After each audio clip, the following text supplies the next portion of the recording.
Hello বন্ধুরা, আসসালামু আলাইকুম। তো এটা হচ্ছে আমার বন্ধু একটা বরকি মারে। তো আজকে সকালে প্রায় 27 কেজি হবে একটা কাতল মাছ জাল ফেটে চলে গেছে। এই যে জালটা দেখতে পাচ্ছেন, তো এখান থেকে ফেটে মাছটা চলে গেছে। আর আমার থেকে আসতে অনেকটা দেরি হয়েছে, যার কারণে আমি আসতে পারি নাই। তো আমার বন্ধুর থেকে জানবো কীভাবে মাছটা ছুটছে। তো দোস্ত, কীভাবে মাছ এটা ছুটলো? এটা মনে করছে বসি যেহেতু মনে করছে তোর টান দিছিলাম আন্দোলনের পরে তো মনে করছে তোর মাছটা বসির থেকে যখন খুলছি তখন মনে করছে এটার ভিতরে লাইটটা যখন আনতে গেছি তখন মনে করছে শাড়ি দিয়া মনে করছে মাছটা ছিঁড়া জাল ছিঁড়া তখন মনে করছে এটা ফিরে গেছে।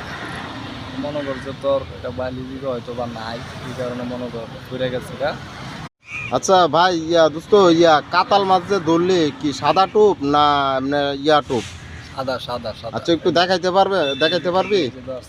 লাগছে তো এই যে দর্শক দেখতে পাচ্ছেন, তো এখানে বিভিন্ন রকমের পিঁপড়ার ডিম এবং বিভিন্ন রকমের মেডিসিন দেওয়া আছে এই জায়গার মধ্যে।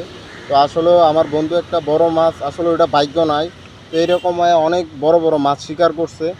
তো আজকে সকালে আমার থেকে আসতে দেরি হয়েছে তার কাছে, তো আসতে পারি নাই। তো আমি আচ্ছা, ও আমার ফোনও দিয়েছিল, আসলে মোবাইলটা বন্ধ ছিল, যার কারণে আমি আসতে দেরি হয়ে গেছে।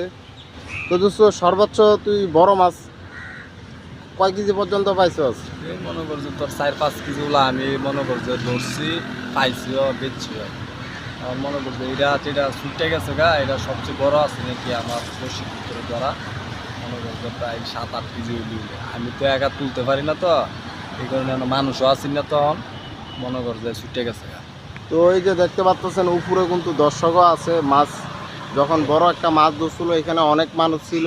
তো এখন একজন মুরব্বী আছে, তো উপরে দাঁড়ায় আছে, তো দেখতেই পাচ্ছেন।